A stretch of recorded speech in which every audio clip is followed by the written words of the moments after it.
एक बार की बात है, एक आलसी व्यक्ति एक बौद्ध भिक्षु से कहता है, मुनिवर मेरे पास बहुत आलसपन है जिसकी वजह से मैं अपने जीवन में जो करना चाहता हूँ वह कर नहीं पाता हूँ। मुझे कुछ रास्ता दिखाएं। तो बौद्ध भिक्षु उस आदमी से पूछते हैं, क्या तुम्हें पक्का विश्वास है कि तुम्हें आलसपन है? वह व्यक्ति कहता है, जी मुनिवार, केवल मैं ही नहीं, मेरे पूरे गांव के लोग कहते हैं कि मैं आलसी हूँ। वह बौद्ध भिक्षु उस व्यक्ति से कहते हैं, परंतु क्या तुम्हारे पास इस बात का कोई प्रमाण है कि तुम वाकई आलसी हो?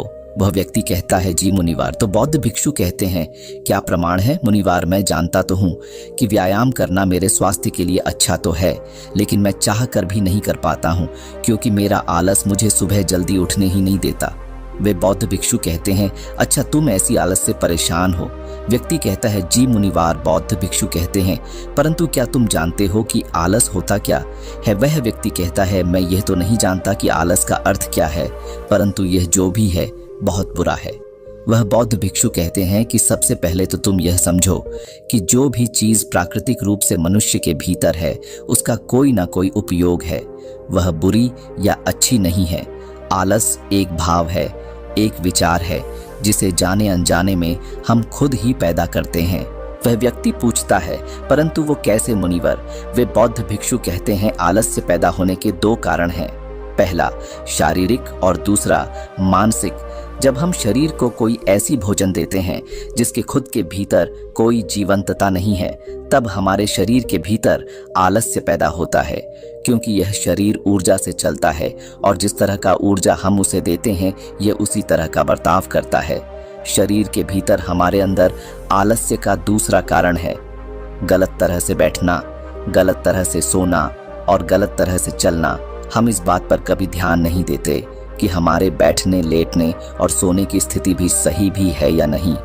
अगर तुम तथागत बुद्ध को देखोगे तब तुम पाओगे कि जब वह बैठते हैं तो उनके रीढ़ की हड्डी बिल्कुल सीधी होती है। जब वो होते हैं उनके शरीर के किसी भी अंग में कोई दबाव नहीं होता, और वे जब चलते हैं उनके दोनों कदमों के बीच एक ताल में नजर आता है। यह जरूरी नहीं है कि कोई बुद्ध को सुनकर ही समझे। अगर कोई समझना चाहता है तो सिर्फ उन्हें ध्यान से देखकर भी बहुत कुछ समझा जा सकता है। शारीरिक स्तर पर आलस्य का तीसरा कारण है सुबह जल्दी ना उठना। यह सुनकर वह व्यक्ति कहता है, हाँ मुनिवार, मैं सुबह जल्दी उठ ही नहीं पाता। वह बौद्ध भिक्षु मुस्कुराते हैं और कहते हैं, तुम सुबह जल्दी तभी उठ सकते हो जब तुम रात को सोने का एक सही समय निर्धारित कर लोगे। प्रत्येक बौद्ध भिक्षु को अनुशासन का पालन करना होता है, क्योंकि अनुशासन हमारे जीवन में संतुलन लाता है।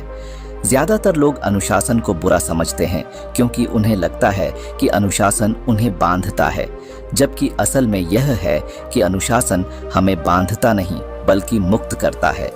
तब वह व्यक्ति पूछता है, परंतु मुनिवर, शुरुआत कहाँ से करें? सही तरह से भोजन करने से, सही तरह से बैठने, लेटने या चलने से, या सुबह जल्दी उठने से? वह बौद्ध भिक्षु कहते हैं, शुरुआत अभी से करो। जो भी तुम इस समय कर रहे हो उसे ध्यान से करो। पहले तुम मन के स्तर पर आलस्य को समझो।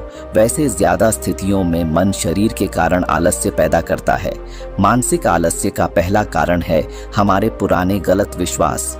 हमें लगता है कि हम पिछली बार भी नहीं कर पाए थे, इसलिए इस बार भी हमसे नहीं होगा। हम इस बात को नहीं देखते हैं कि इस बार और पिछली बार में बहुत अंतर है। अब हम मानसिक तौर पर वह नहीं है जो पहले थे। अब सब कुछ बदल चुका है। जब हम अपने आप को काबिल नहीं समझते तब आलस हम पर हावी हो जाता है। दूसरा कारण है छोटी लोग वाले और आलसी लोगों का साथ देना।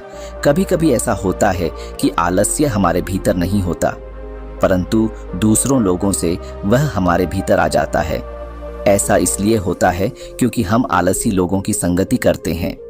वह व्यक्ति कहता है कि जी मुनिवर, ये एकदम सत्य है, यह बात तो मैंने भी अनुभव की है। वह बौद्ध भिक्षु कहते हैं, तीसरा कारण है मन का स्पष्ट ना होना। मान लो तुम एक वन में खो गए हो और शाम होने वाली है। तुम्हें यह नहीं पता कि तुम्हारा घर किस दिशा में है। तो क्या ऐसी स्थिति में तुम आलसी बनकर लेट जाओगे या फिर अपने घर की तलाश में निकल पड़ोगे? वह व्यक्ति कहता है कि मैं घर की तलाश में निकल पड़ूंगा। तब वो बौद्ध भिक्षु कहते हैं कि अगर खूब प्रयास करने के बाद भी तुम्हें तुम्हारे घर का रास्ता नहीं मिला तब तुम क्या करोगे?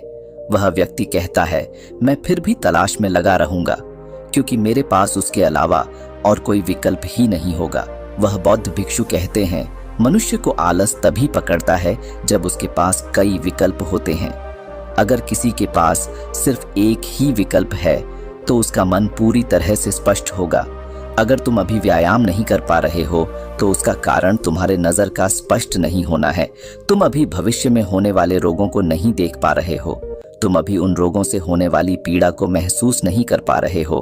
वह बौद्ध भिक्षु आगे कहते हैं कि आलस्य का चौथा मानसिक कारण है किसी काम को करने की कोई वजह न होना। मान लो तुम एक रास्ते से कहीं जा रहे हो और बहुत देर तक चलते चलते तुम कहीं थक जाते हो। अब तुम्हारा और चलने का मन नहीं कर रहा है, तुम्हें आलस्य आ रहा है। तभी तुम वहां देखते हो कि एक शेर तुम्हारे पीछे चला आ रहा है। तो क्या ऐसी परिस्थिति में भी तुम अपने आलस्य को लेकर वहां रुके रहोगे? नहीं ना। तो इस बात को समझो, आलस्य तुम्हें उसी काम को करने से रोकता है जिसे करने की कोई बड़ी वजह ना हो। वह व्यक्ति करता है।